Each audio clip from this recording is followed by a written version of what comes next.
Hello, everyone. Thank you all so much for joining us tonight. Thank you for taking the time to be with us here at Why Whippa, Why Now? The Women's Health Protection Act will safeguard the right to abortion throughout the country, and it's imperative Congress pass this critical legislation. So thank you all for taking time to join us. I know there's a lot going on. So thank you if you're cooking or doing childcare or just sitting with us. I appreciate you taking time to be with us today. NARAL is fighting in states and at the federal level to block attacks on abortion access, elect champions for reproductive freedom, and push elected officials in DC and state capitals to fight for reproductive freedom for all. I'm going to take just a moment to introduce myself. My name is Lucia Diaz-French. I use she, her pronouns, and I'm the national distributed organizer here with NARAL Pro-Choice America. And we do want to hear from all of you out there. So please, in the chat, or if you're on Facebook, in the comments, wherever you're signed in, please give us your name. If you're comfortable, please tell us your pronouns. We don't want to misgender anybody. But if that's private information, that's okay. Come as you are. Let us know where you're located. And I love hearing why you joined today's event about the Women's Health Protection Act. It fires me up. It energizes me to hear from other folks why they are here today. So drop this in the chat. For me, it would look like, my name is Lucia. I use she, her pronouns. I am calling in from St. Paul, Minnesota, and I am joining today because I want to stop abortion bans all over the country. So let's get that information dropped in the chat. I want to see where you're calling in from, who you are. We have people from all over today joining us. Super exciting. I want to know why you're here. I want to know what gets you fired up about the Women's Health Protection Act. I see you, Jane, from Connecticut. Yes, I'm so glad you're here. Keep dropping that information in the chat, y'all. I'm going to quickly go over some community agreements because we have a packed agenda tonight. This will be up on the screen as well if you prefer to read it. Community agreements, these are an aspiration, our collective vision for how we want to be in relationship with one another tonight. So we engage with respect and in good faith to everybody signed on. We remember that freedom is for everybody. There is no reproductive freedom without freedom from tyranny and oppression. Freedom is for everybody, and that includes women and transgender and non-binary people. And all of you tonight are part of the 8 in 10 Americans who believe that freedom is for everybody. So please keep dropping your information into the chat. We want to see those introductions. We're super excited you're here with us tonight. At this absolutely critical moment in the fight for reproductive freedom. We are so glad to have you all join us today with our amazing speakers. We're going to talk about the importance of the Women's Health Protection Act, also known as WHPA, which is a bill in Congress which would, if passed, protect the legal right to abortion for everybody across the country. So at the end of this event, we will be taking action to encourage members of Congress to support WHPA. So please stay on the call to take this critical action. Calls to Congress for WHPA are the most important thing we can do nationally to protect and restore the right to abortion. So we're going to be dropping some information in the chat as we go. And before we come to our panel, here are some hashtags if you want to follow our speakers. All the information you need to know will be right here. We do have an incredible panel to unpack these issues with us. And we have NARAL's acting president to facilitate a discussion with our speakers. So with that, let me turn it over to our panel moderator, Adrian Kimmel, acting president of NARAL Pro-Choice America. Thanks all for being here, and keep dropping that information in the chat, your name, your pronouns, if you feel so inclined and comfortable, where you're calling from, and what makes you passionate about WHPA and why you're here today.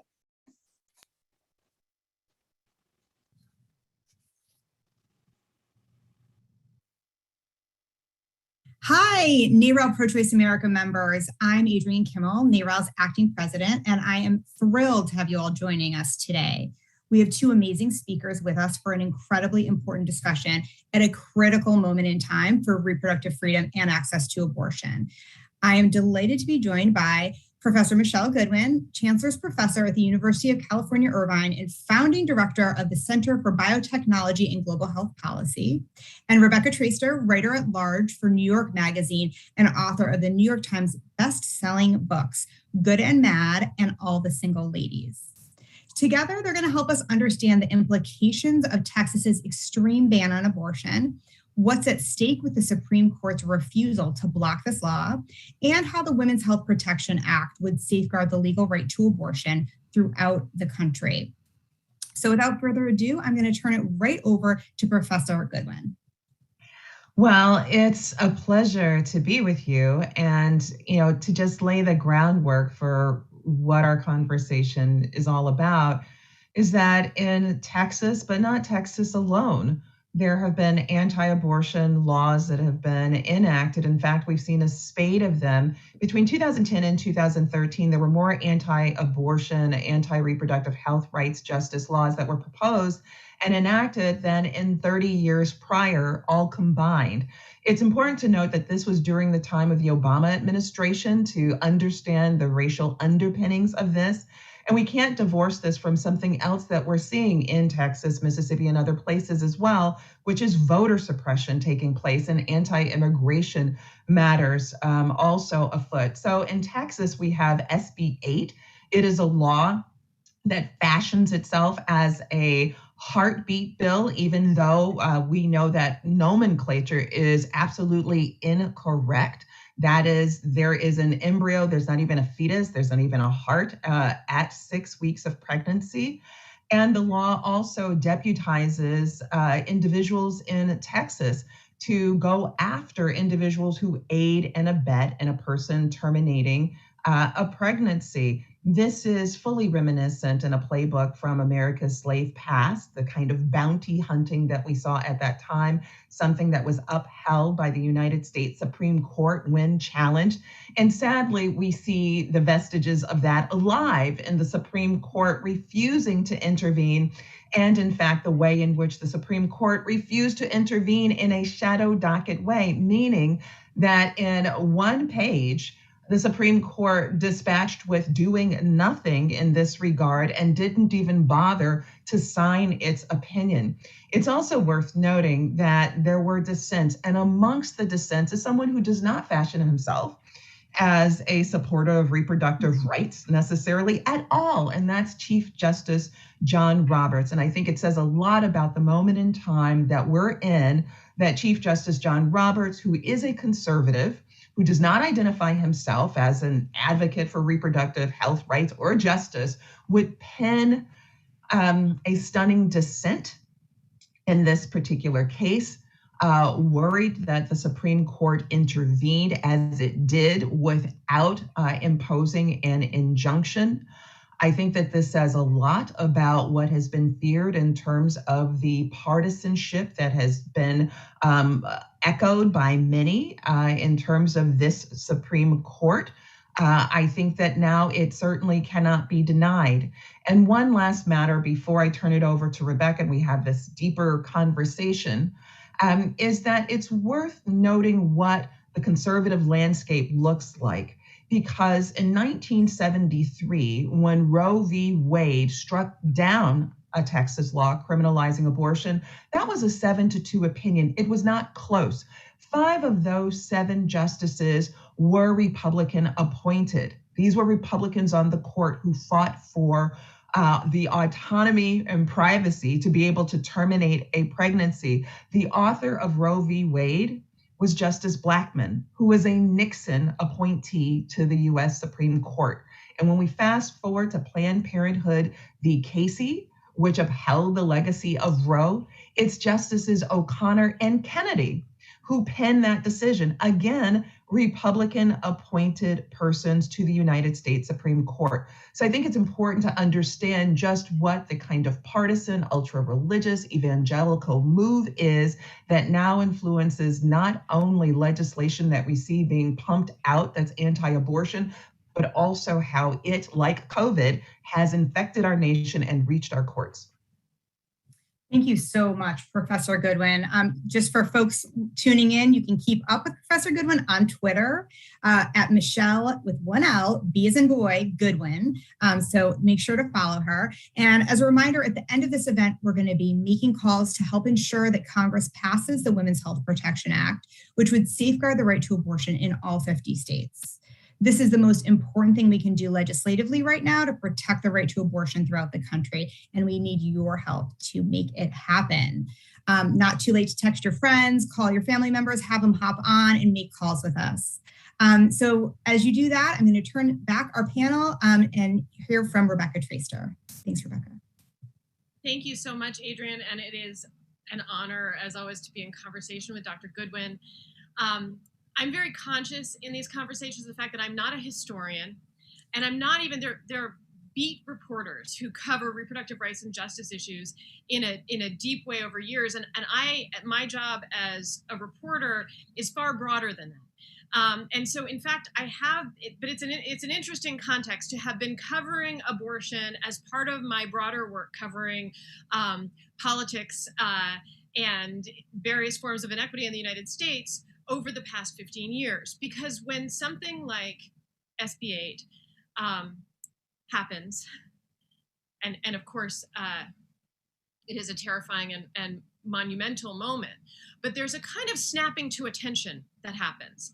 And you see broad swaths of people very suddenly come awake in ways that perhaps they hadn't been prior.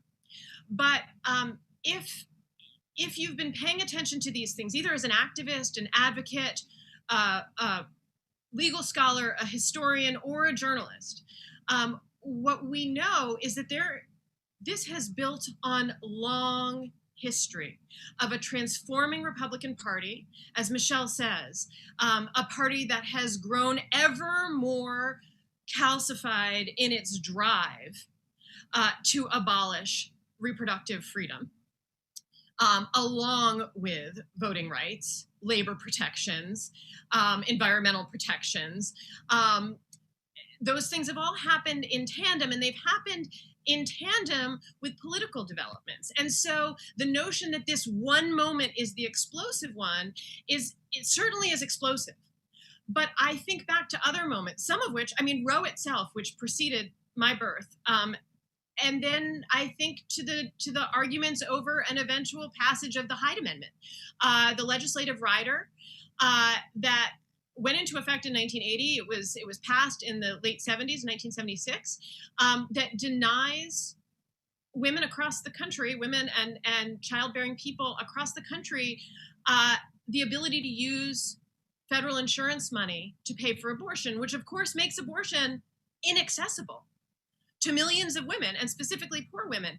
And that has been in place. The Hyde Amendment has been in place for decades and has been accepted both by a Republican Party and by many Democrats without challenge until very recently. In fact, Barack Obama during his presidency referred to the Hyde Amendment as a tradition.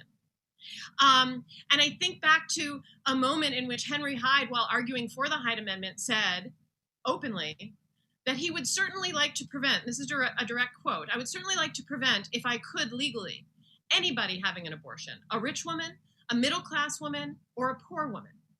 Unfortunately, the only vehicle available is the Medicaid bill." So here was another explosive moment, or what should have been an explosive moment, a moment in which a member of the Republican Party articulates the desire of lawmakers to pass a measure that is a tool of some faction of a party that wants to deny health care to millions of people and sees the best path to doing it as targeting the most economically vulnerable, right?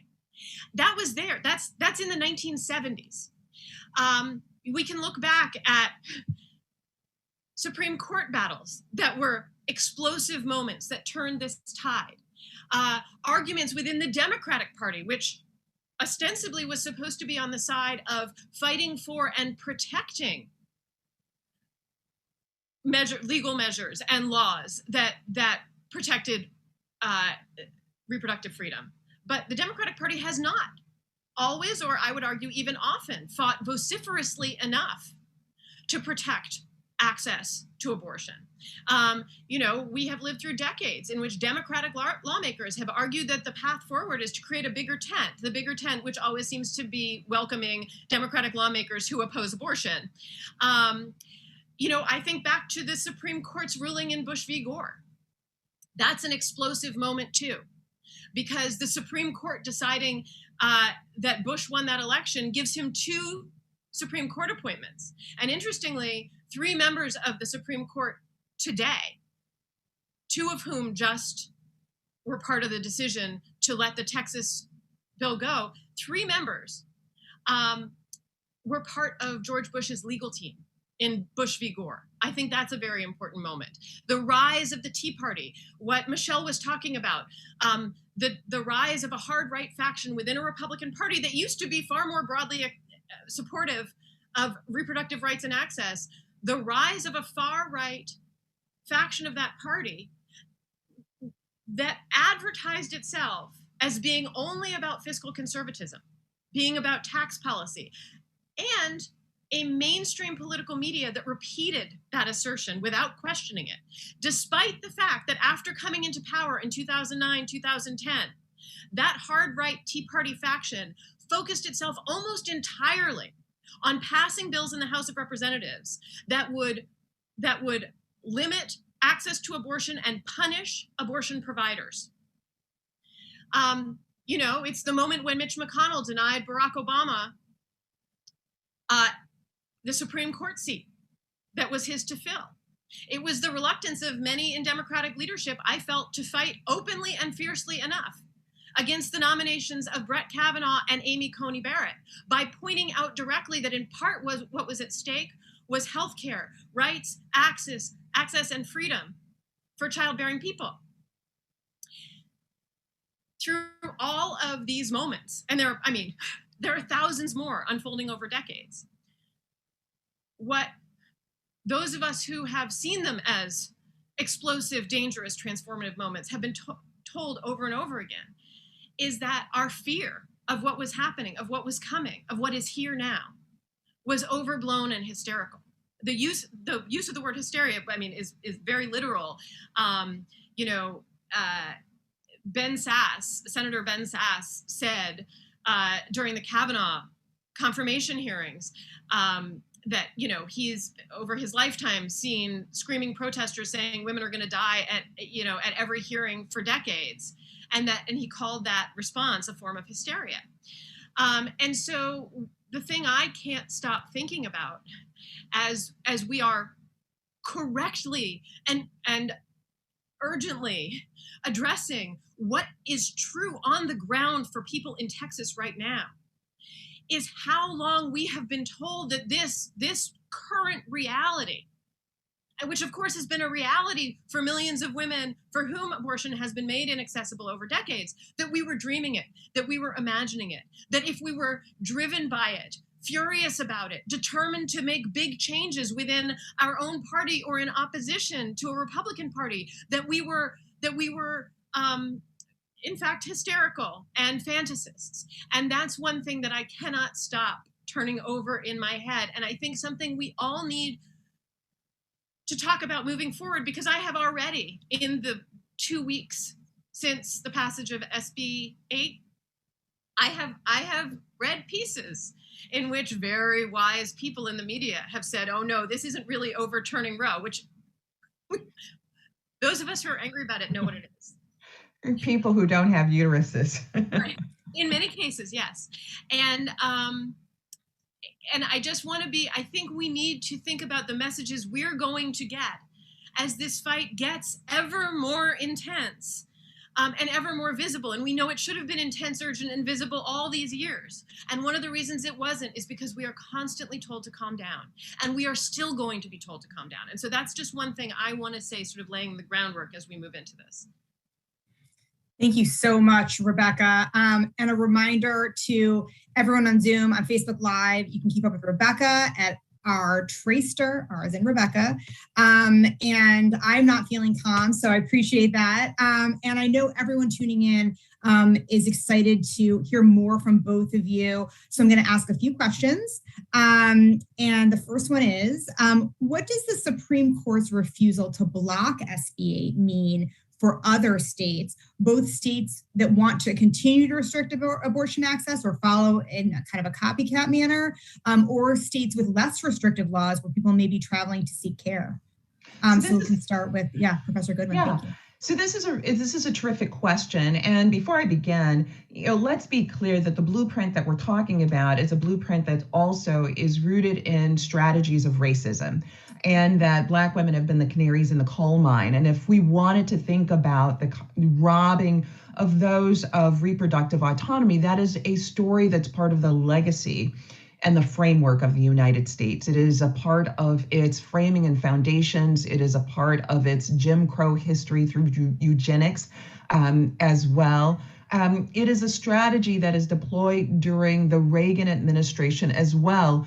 Most people knew that as the crack mom scare. But if you peel underneath the layers of that, what you have is the permissive stereotyping and stigmatization of Black women during pregnancy, the criminalization and the targeting of Black women during pregnancy, the arrests of Black women for having miscarriages and stillbirths, and Black women being out there alone, the stereotyping of their offspring as being imminently arrestable. And we also have the legacy post-Roe as being one in which, for many poor women of color, abortion was out of reach because of Harris v. McRae and many other decisions that made sure that public access that we would see for pregnancy would not be extended for abortion care services. And so that's an important link. And then seeing the Supreme Court already in that space, what this means going forward with this decision, which is a powerful decision of the Supreme Court's non-decision. Well, it sends a signal, doesn't it, to any other state that would seek a similar result from the Supreme Court.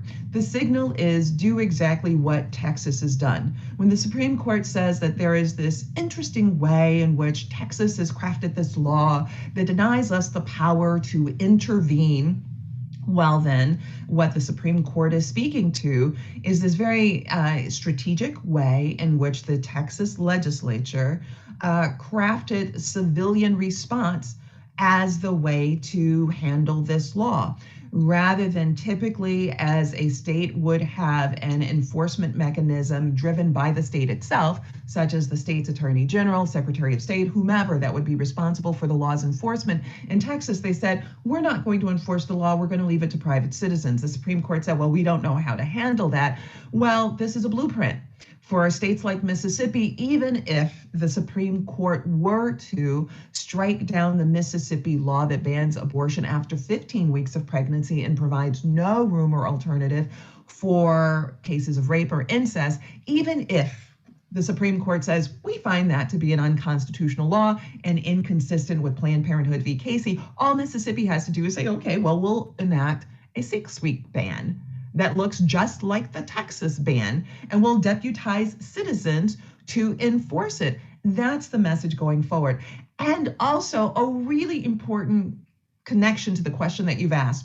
What about states where we don't see laws like this? And this makes me think about the 13th Amendment. And it also makes me think about California. Interestingly, the 13th Amendment abolished slavery, but at the same time, it permitted slavery. So as Congress, after the Civil War, said, okay, we have to get rid of slavery, this is important to do, what Southern lawmakers did was insist that there be a punishment clause inside of the 13th Amendment. So slavery is abolished, except if you're convicted of a crime. So I wonder going forward what this legacy means for other states that have been more favorable towards reproductive rights. Does this provide a means for conservatives in those states to push a new wedge? We didn't have these issues before, but now the Supreme Court says that it's all okay. These are some of the concerns that I have going forward. And one last one is that even in states such as California, Illinois, New York, that have been known for advocating robust legislation and even constitutional protections for reproductive privacy and whatnot, as you see in California, there's a recall of the governor. So it's not as if in states like that there aren't challenges where people cannot rest on their laurels. It is really important to stay steadfast as we see these attacks on reproductive health rights and justice. And I just want to say, I mean, that's so brilliant. And the way that I see it is this country and its centuries-long struggle over some of these issues, because we know that the institutions, the country's infrastructure, its laws, its economy, were built initially on the enslavement of human beings and control over their bodies and control over their reproduction, and and also on the lack of enfranchisement for another set of people, right? And that those were the laws, right? Those were how the country was built. They're the pillars on which the country and its power structures and its economy, its government, they were built on that, right? And it took centuries of organizing and losses and small wins and losses and small wins and factionalism and the petering out of certain kinds of movements, the reconstituting of other kinds of movements. It took a civil war, right? It took mass protest movements to begin to alter those laws in meaningful ways, where suddenly some of the pillars, i.e. some laws, were altered and began to work to protect, right? Rather than to reinforce oppression, right? Some of the laws, especially in the second part of the 20th century, and I would include Roe here, right? The Voting Rights Act, the Civil Rights Act, there were some serious revisions to how the country's institutions approached those who had whose oppression and marginalization had been the very thing the country was built on, right? Okay, so then if you are part of if your ideology or your interest in power is built on wanting to continue the oppression and the marginalization, how do you approach that once the sort of pillars have been rebuilt and put in slightly different directions? And that's part of what we've watched the right trying to figure out over these past decades. One approach is the frontal approach, and that's the challenge to the law that will be heard in the court, and will you overturn Roe v. Wade? That is the gutting of the Voting Rights Act in Shelby, right? It's the frontal. We want to challenge these laws and overturn them and remove the protections that were erected, in the middle of the 20th century.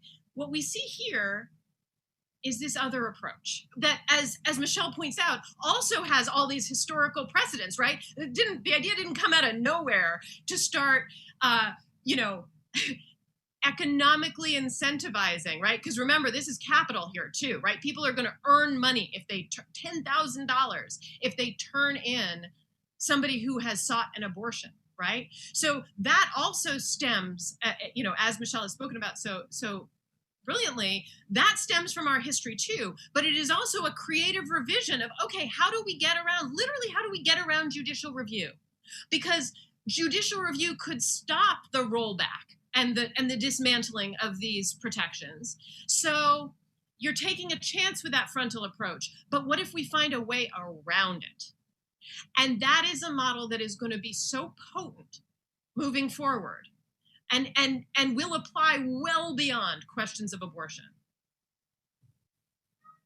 Absolutely. I think about that all the time, and thank you both. Another question on my mind, on the minds of many NARAL members as well, and you touched on this a little bit, but what does the Supreme Court's willingness to let SB8 go into effect, as Professor Goodwin explained, what does that mean for the upcoming Dobbs v. Jackson Women's Health Organization case, which we know is a direct challenge to Roe? So how do those two things kind of interact, or is there any tea leaf reading from either of you about, what that could mean?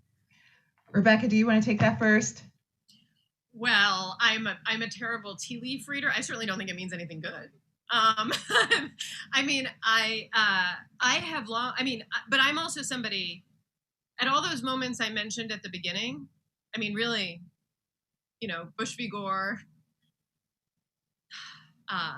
Obama being denied the seat, the confirmation of Brett Kavanaugh, the one for me, actually, if I had to choose a moment, I was on a plane when I read that Anthony Kennedy was resigning.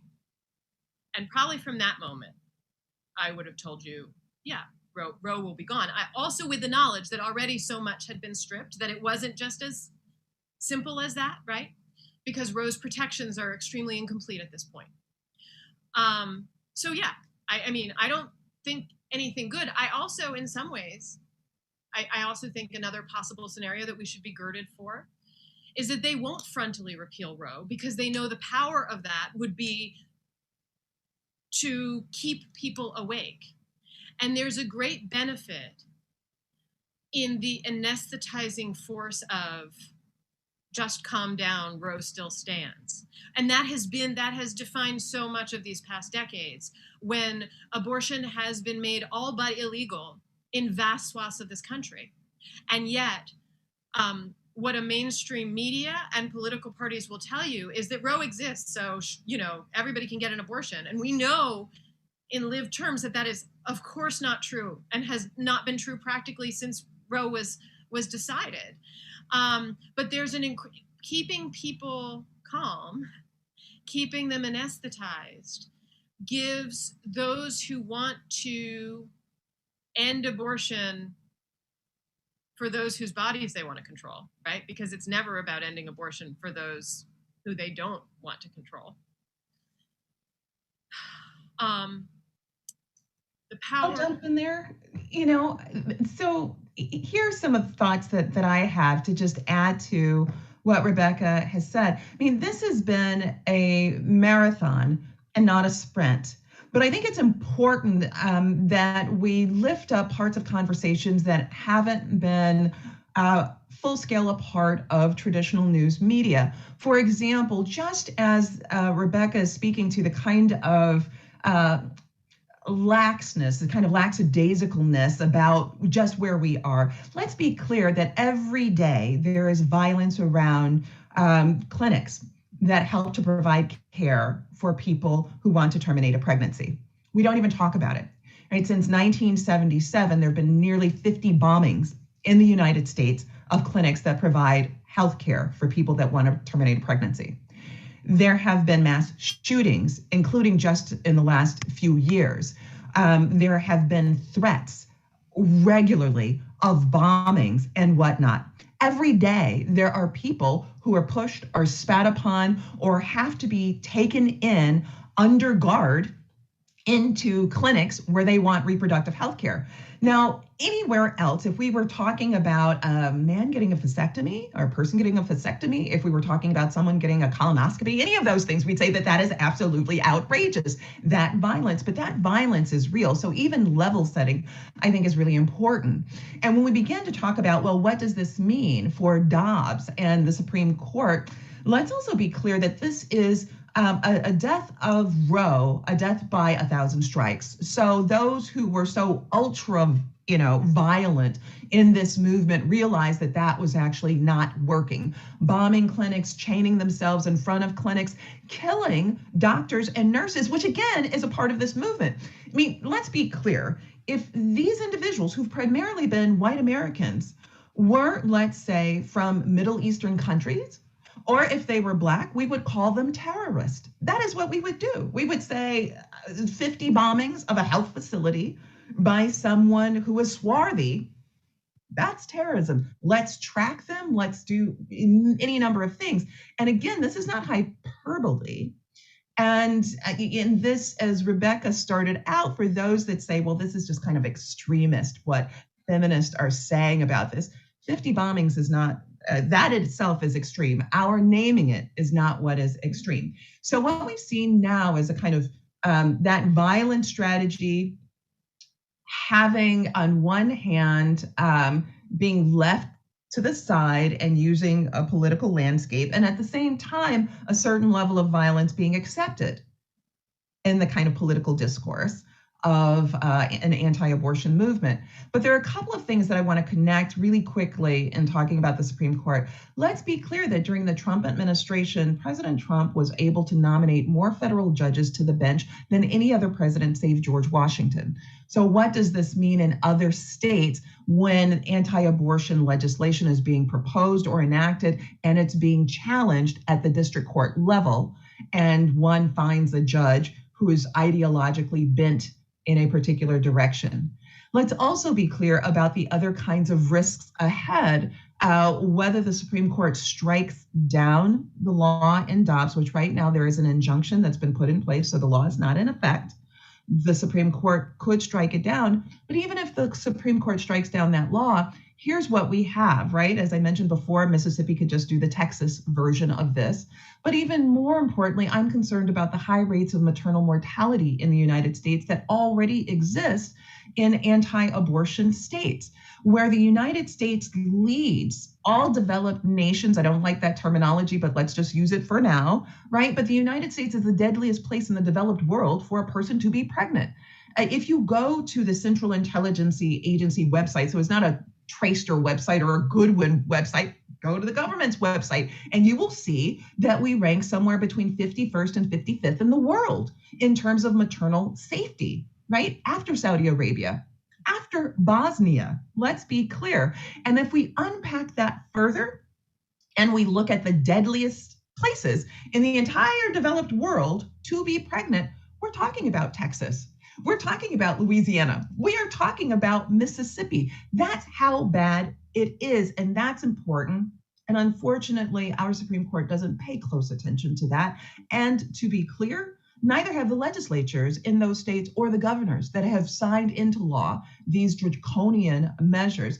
And the final thing that I want to say about what this means in terms of the Supreme Court is that when the court said we can't intervene in the Texas case, what the Supreme Court was also doing was instantiating something that really hasn't been talked about, and that is a kind of statewide domestic violence, right? So hear me out.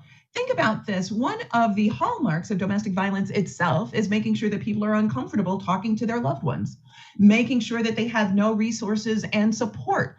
Drafting a law that says any person who aids or abets a person in the termination of a pregnancy basically means anybody who wants to terminate a pregnancy who would otherwise talk to their mother, their friend, their girlfriend, whatnot, now must think about the danger to which those persons are exposed if they want to share what they want to do. How horrific is it to think about a 12-year-old girl who's been raped, who cannot talk to her mother because she understands now there's this law and my mother could get in trouble if I talk to my mother about what I must do. And that is the point of so much of this. It is not just about controlling reproduction. It is about full control, and it is about cruelty, the kind of legacies of cruelty that we have seen in this nation and that we've never come fully on board of dislodging for certain members of our society.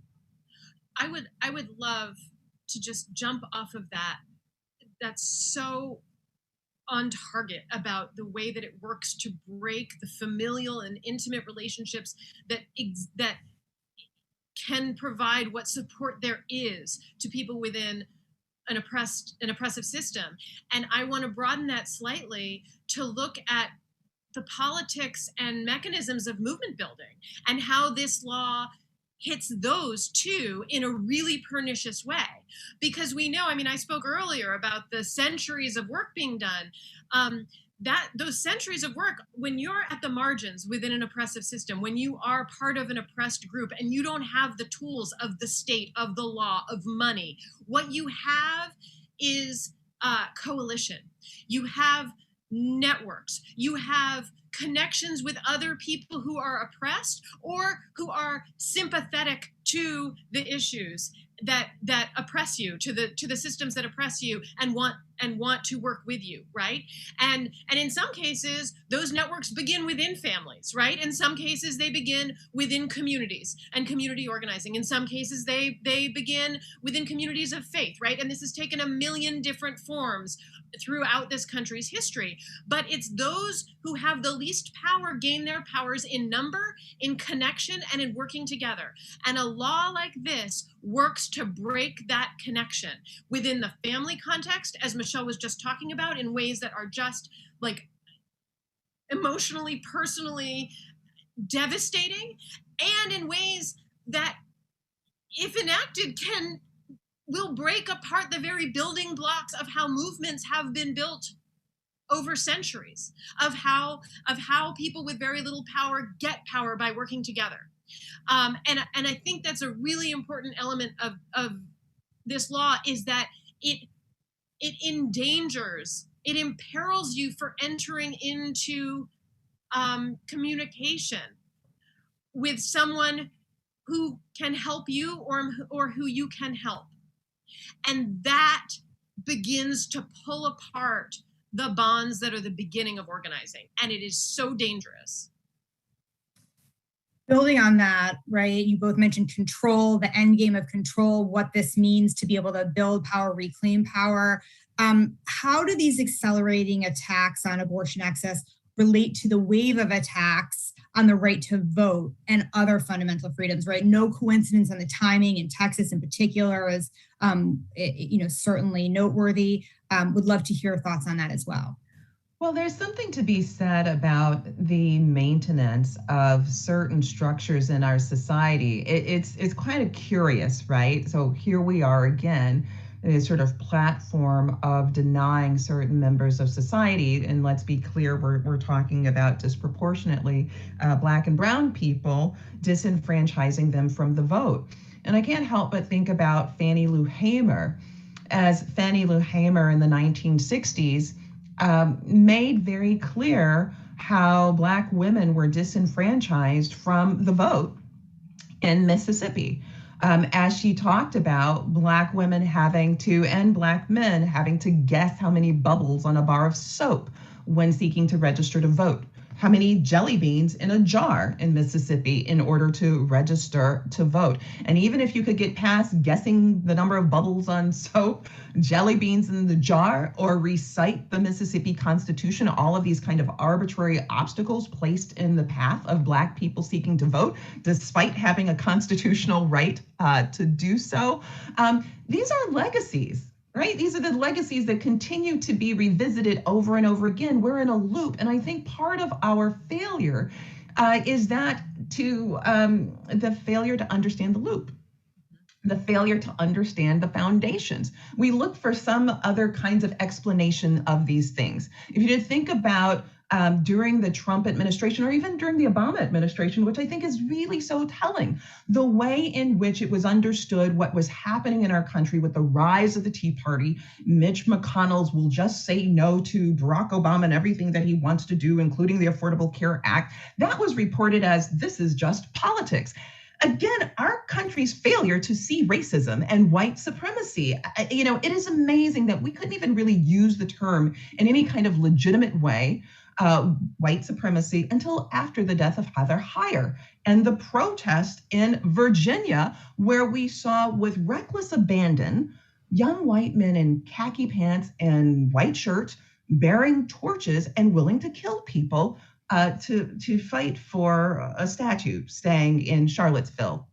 When we saw the death of a white woman in that context, suddenly the nation was awake, kind of like Rebecca was talking about, the wake upness, when it's something that we've seen all around us. George Floyd dying with a knee on his neck for nearly 9 minutes, now a kind of wake upness again.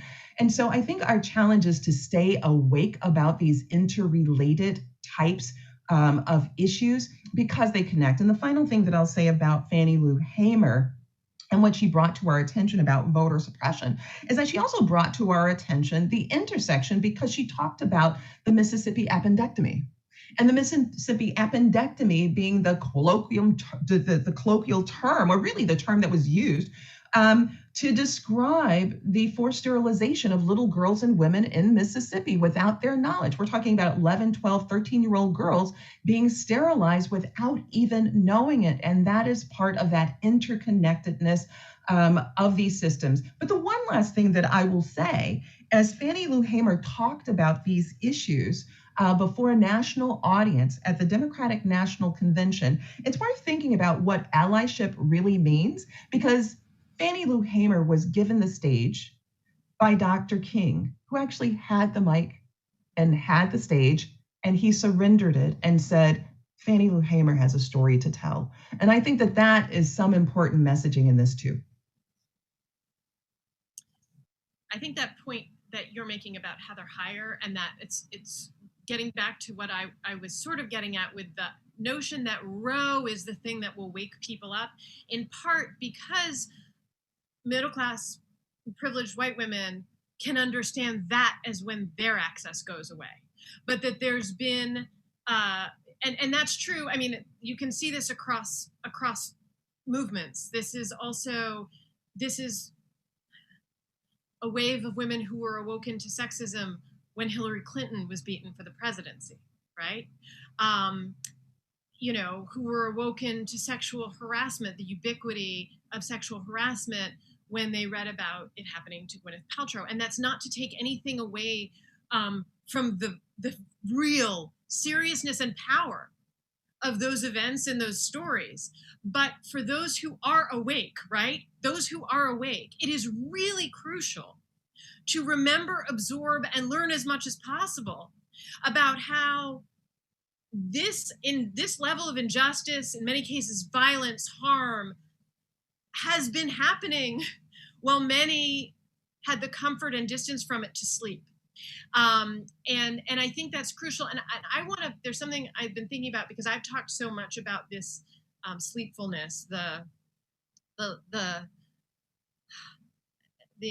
anesthetizing force of just calm down, and a mainstream media that will always tell us to calm down, including, and that also, that you can see the connections between all of this. I think of the New York Times this summer and a piece the New York Times ran about how the voting laws aren't so bad because they don't specify that it's Black and brown people who are going to be disenfranchised, with zero historical context that this is exactly, no, that's how they work, right? That's how they work. But the New York Times published that piece that was just calm down, about the systemic disenfranchisement of Black and brown voters, right? So these messages are around us all the time, including from sources that we are trained to trust, But I want to say something, because I've weighed in so long and so heavily about the sleepfulness. I want to point out that through this all, there have always been people who have been awake and fighting, often the people with the least power, right? And so the kind of clinic violence that Michele describes, every day, every weekend, there are escorts at those clinics.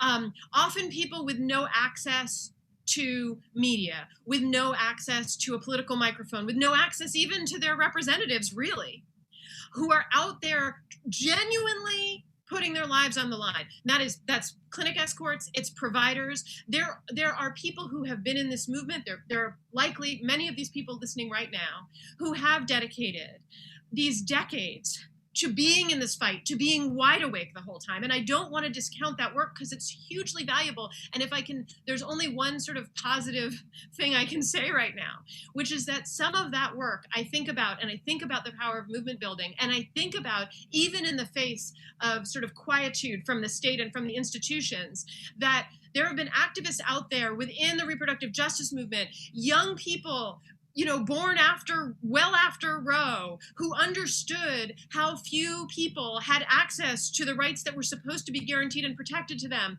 who were working, for example, even as the Democratic Party sort of signed off on Hyde every year, you had activists like those in all above all, young activists who built a movement to get Democrats to actively oppose Hyde. And they reached Barbara Lee in the House of Representatives, who then worked in the 2016 platform, who then, and Hillary Clinton, who then made an effort to vocally oppose Hyde as part of her presidential campaign, to the point where, for the first time, opposition to Hyde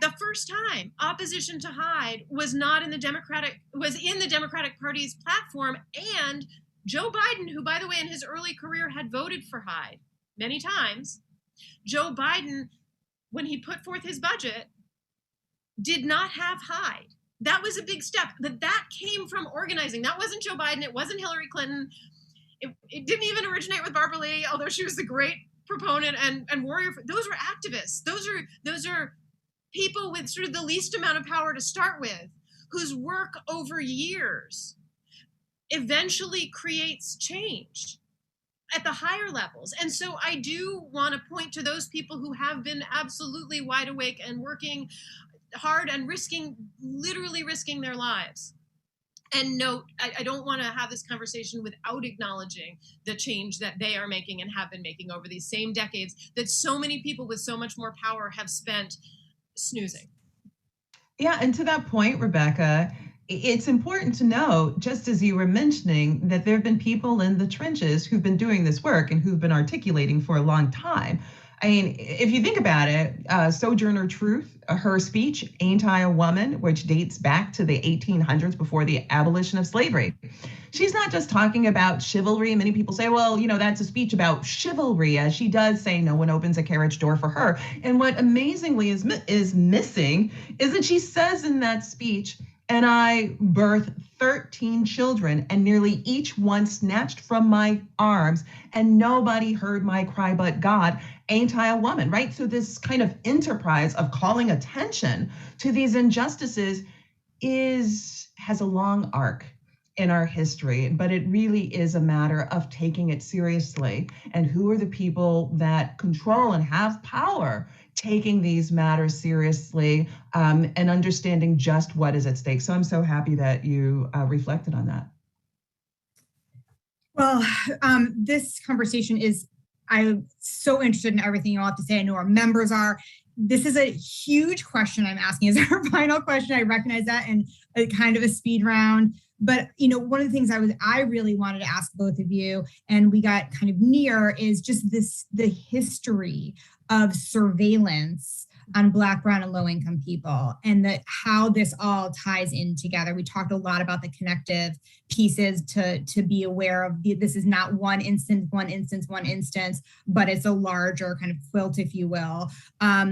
A few words on that. I'd be so interested. Let me just quickly say that the very origins of policing itself, root in slavery, the very badges that we see today are the badges of slave patrol. And so what's been normalized over time is, in fact, believing that Black people, Black mothers, need to be surveilled. And they're surveilled in every aspect of their life, right? The school to prison pipeline is a measure of surveilling Black kids at 4 years old, 5 years old, et cetera. The surveillance that takes place with policing in the United States that's been normalized, including within the reproductive health sphere, such as not only the rise of laws that would seek to punish individuals who want to terminate a pregnancy, in civil ways, such as denying that opportunity, but actual real criminal punishment as well for slipping down steps during a pregnancy, refusing a C-section during pregnancy, laws such as denying pregnant persons the right to determine what happens at their own deaths. It is stunning. That's the case of Marlise Munoz, where in the state of Texas said that a brain dead person who had been at 14 weeks of pregnancy, when the family wanted to remove her from life support, the state of Texas said, no, you can't do this. She must gestate this fetus for the state. The things that you can't make up that are beyond abortion, that are also part of this sphere, are critically important. And I'd just like to highlight the work of Dorothy Roberts as well, with the new book that she has coming out that ties to her older book, which is Killing the Black Body, and Now Torn Apart and In Between Shattered Bonds, which looks at the surveillance of Black mothers within the civil context and the snatching of their children away from them. This is such a profound part of our history, and I'll close with this. In my research on enslavement in the United States, one of the saddest aspects of what I've read and what I've learned over time are the appeals that were made by Black parents after slavery, when their children were taken away from them. Parents who were barely literate writing to the Freedmen's Bureau, demanding and asking for help in getting their children back to them because laws had been enacted that allowed former slaveholding people to claim some ownership over these individuals' children through apprenticeship laws. Slavery's over, but do apprenticeship laws now allow these people to literally snatch Black people's children and put them on their plantations for 10 to 20 years? And the pleas that Black people had to our federal government, just please get me my child back. It's also a part of this story. Rebecca, any final words? I can't add much to that except to second the recommendation of Dorothy Roberts, yes. And to observe that one of the things about this this law, this approach, is how horrifyingly and profoundly American it is in its approach to surveilling Black bodies, Black women's bodies, poor women's bodies, and it ties, as Michele was saying, to everything else. Whether it's our broken and surveillant welfare system in which people, the ways in which they spend their money and monitored and controlled, what you can buy with your EBT benefits, is controlled so that you can't buy certain things, whether it's the carceral system that we know, that we understand not well enough, but better, creates a state of perpetual surveillance, policing, and harm in Black and Brown communities. This is woven through every aspect of our lives, and it is a mistake to ever silo it off. It is one of the things that's so scary to me about SB 8 is that I recognize it. It's so familiar. Rebecca Traister, Professor Michele Goodwin, we are so grateful to be able to hear from you, learn from you. I am going to turn it back to Lucia to get questions from our audience, and want to thank folks, and remember to stay on to make calls, which is really the most important thing you can do right now. Thank you. Wow, thank you so much to our speakers on our panel tonight. That was amazing. And thanks to all of you for engaging in the chat on Facebook, wherever you are. You had amazing feedback, amazing questions. We are going to be joined now by our NARAL policy staff, Kate Ryan and Christina Krasinski, to answer some of your questions. Some of them we answered in the chat, but we're going to go over them for any folks who aren't joining via Zoom. So let's jump into these questions right away, because we had really good ones come up and we want to make sure we hear all of them. So we had SRC attendee ask, with respect to SB 8, can someone speak to how the citizen enforcement doesn't violate the principle of standing? What standing does someone in New York have to make a case about an abortion in Texas that has nothing to do with them? So thanks, Lucia. I can take that question, and thank you to you all for being here tonight. I know it's starting to get late in the evening here on the East Coast, and so I just really appreciate you all spending your time with us and making calls later on tonight.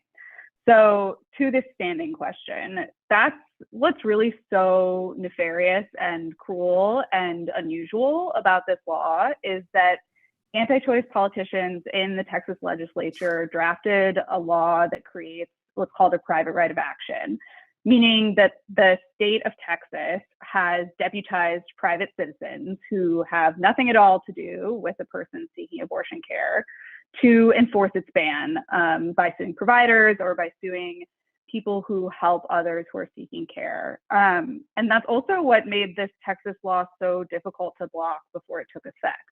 So by shifting enforcement from state officials to these private individuals, SB 8 was specifically designed to allow the state of Texas to evade legal accountability and prevent the federal courts from blocking this ban before it took effect. And, putting aside the legal questions for a second, I just want to make sure that what we really don't lose sight of is this vigilante system is meant to intimidate providers and intimidate people who are seeking care and really isolate people from their support systems and from their communities. And I think we can't lose sight of those intentions, because that is what the state of Texas has tried to do here. So thank you for the question.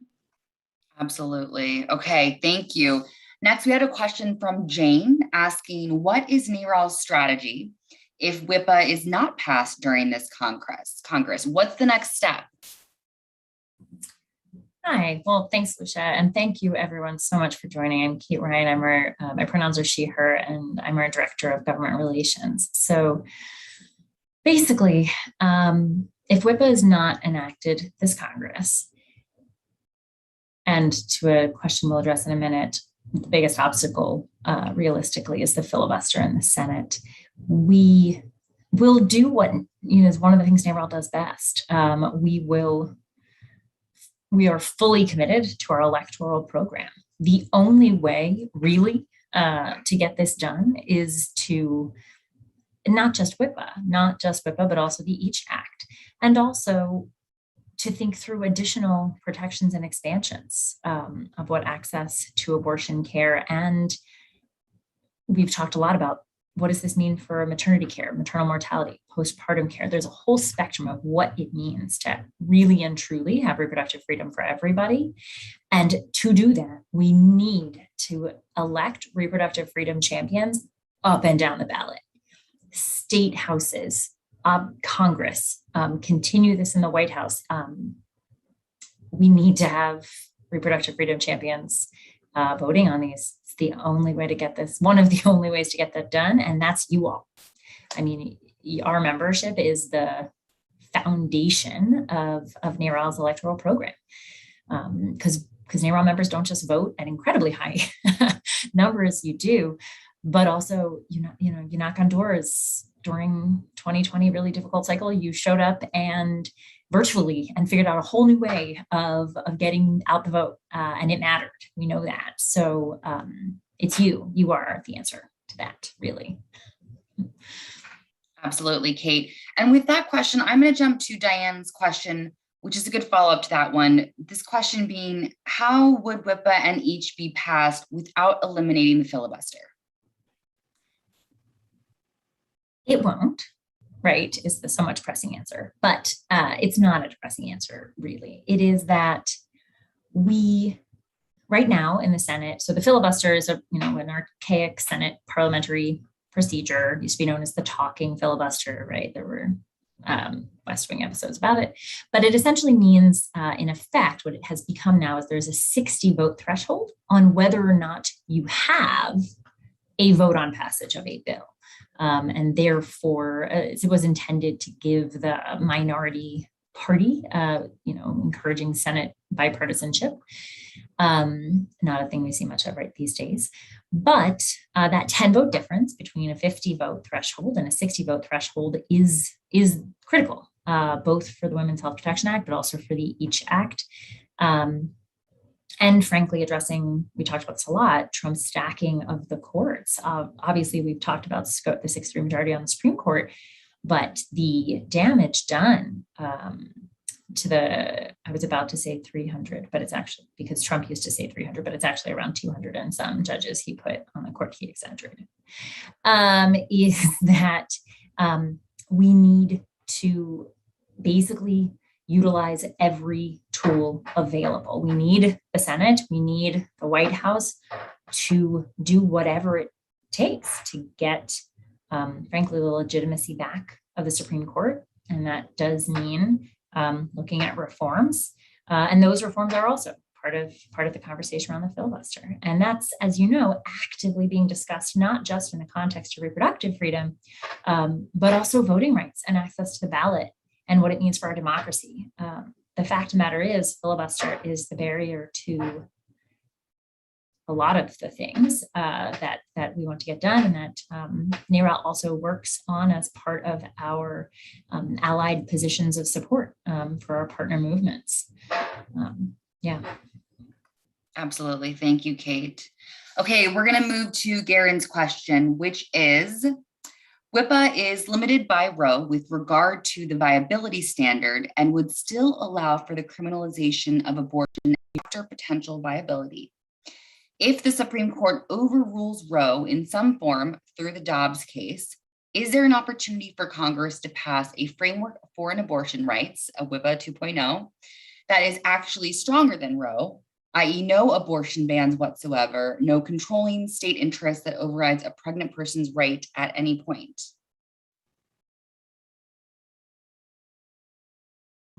Yes, thank you. And thank you for that question and for watching on Facebook Live. I know, and thank you for all the work that you do for the movement.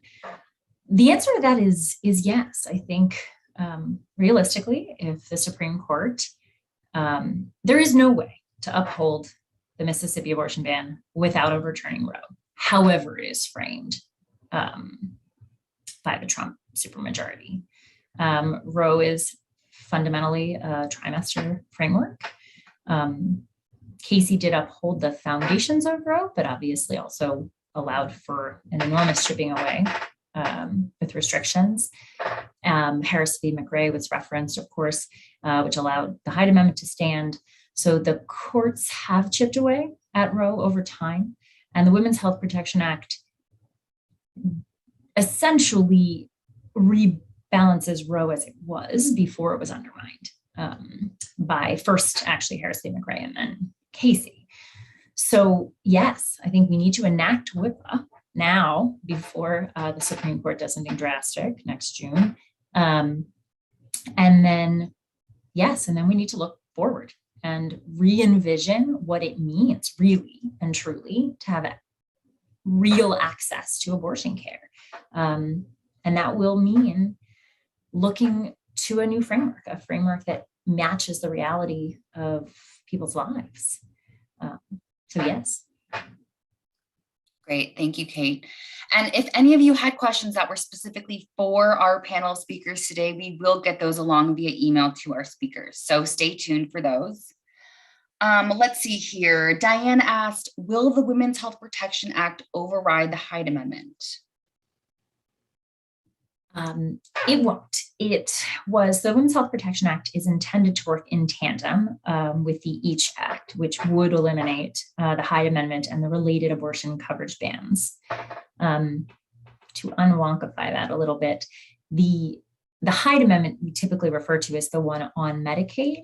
It's the one that Professor Goodwin, or actually I think it was Rebecca Traister quoted Henry Hyde's horrific quote, but it migrated, it expanded and multiplied in the decades since Hyde. It is now on federal employees, on incarcerated folks. It is on Indigenous women through the Indian Health Service, right? It is greater than, unfortunately now, just Hyde. And so the EACH Act would undo those.